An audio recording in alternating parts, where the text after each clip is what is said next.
Hello, and you are back in the Velvet Room with Jokerthefool. This is our 21st episode, and today we'll be discussing how at least South Park is still funny and how people still want to be social. So we'll get right into this with the first topic. Five Nights at Freddy's, the movie, came out on streaming and it hit the box office over the last weekend, the Halloween weekend, and it did really well, much to basically everybody's surprise. It was a $130 million global opening, 78 million in the States. So it outperformed basically everybody's expectations, including, I believe, Universal, since it's on Peacock. So they made this movie for the fans, thought it would attract just a bit of a niche audience, but it got a huge turnout at the box office. And this to me proves that people, they want to go out to the movies, they want to be social, they want to do these things out and about in real life instead of just doing everything through screens, which is why they went to the movie theaters to see this movie instead of just sitting at home and watching on streaming, because going to the movies, as an experience, right? And that's an experience that people still want to have, especially around Halloween time, when people want to dress up and have fun like that. People don't want to just like post a picture of themselves wearing their Halloween costume. They want to go to a party and have fun, in-person interactions. And the fact that this movie made the amount of money it did on its opening weekend, being a low budget movie made for the fans, proves to me that there is an audience for, well, the box office still.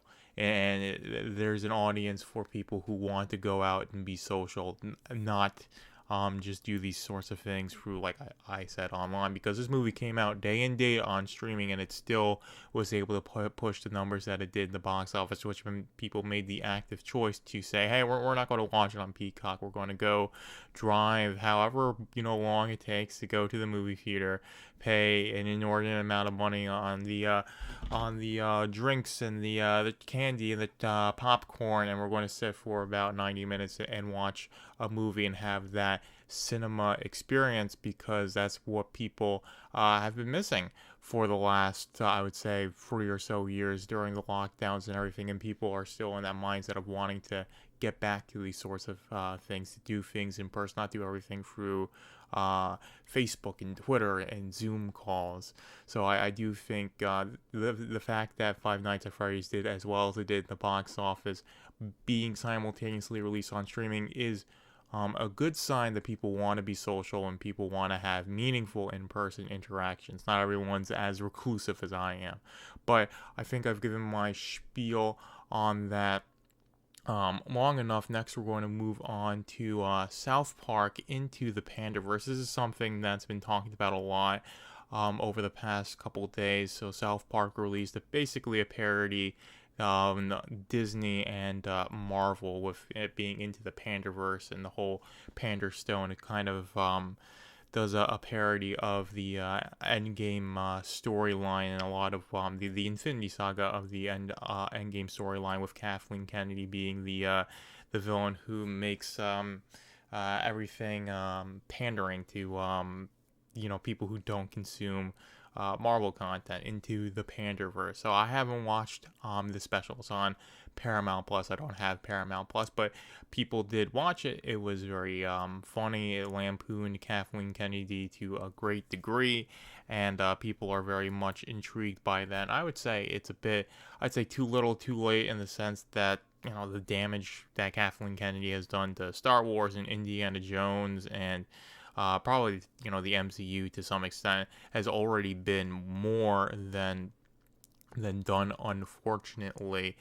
And I would say that this is just sort of indicative of the decline rather than helping us build anything back. But it's still nice to see that stuff like South Park is still funny and people are still engaging with that content more so than they are actually engaging with the stuff that Kathleen Kennedy and crew is putting out. As you see with Star Wars, people aren't really engaging with it the way that they used to, especially after Rise of Skywalker came out, the whole sequel trilogy. It started off relatively strong with The Force Awakens. That was a decent movie, although it was very safe in terms of it just being a New Hope ripoff in a lot of ways. And I think a lot of us, me included, got these rose colored goggles because it was like a live action Star Wars movie for the first time in so many years. We're so excited. There was all this hype that came into it, and then Last Jedi comes out and kind of it was an evidence of decline, and things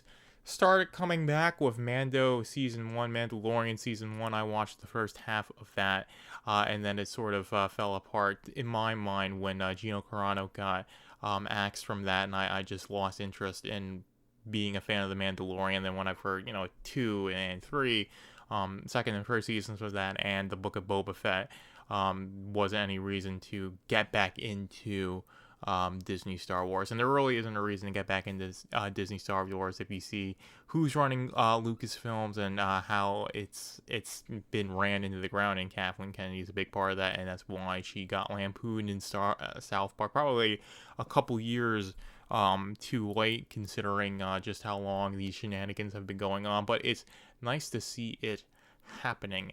At least that the culture's at the point where Kathleen Kennedy is being seen as the complete laughing stock in terms of being a good entertainer or being a good executive for an entertainment company, because the main thing that an entertainment company like Lucasfilms is supposed to do is create entertaining movies, and they're not doing that. That's why the box office for these movies have gone into the toilet. That's why the Star Wars shows aren't being engaged with at all, is because they aren't fundamentally entertaining. They're meant to push an agenda. They're meant to be part of the Disney Star Wars brand, rather than being just good, genuine stories that you can watch for yourself or share with your family. Star Wars was very much a generational thing, and that's been completely lost because it just doesn't have that same magic that it did with the originals and even the prequels and the original Clone Wars animated stuff to some extent. But I would say the original first 3 Star Wars movies that came out between 77 and 83,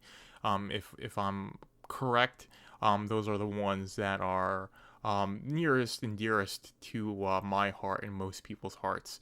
That's what built the franchise.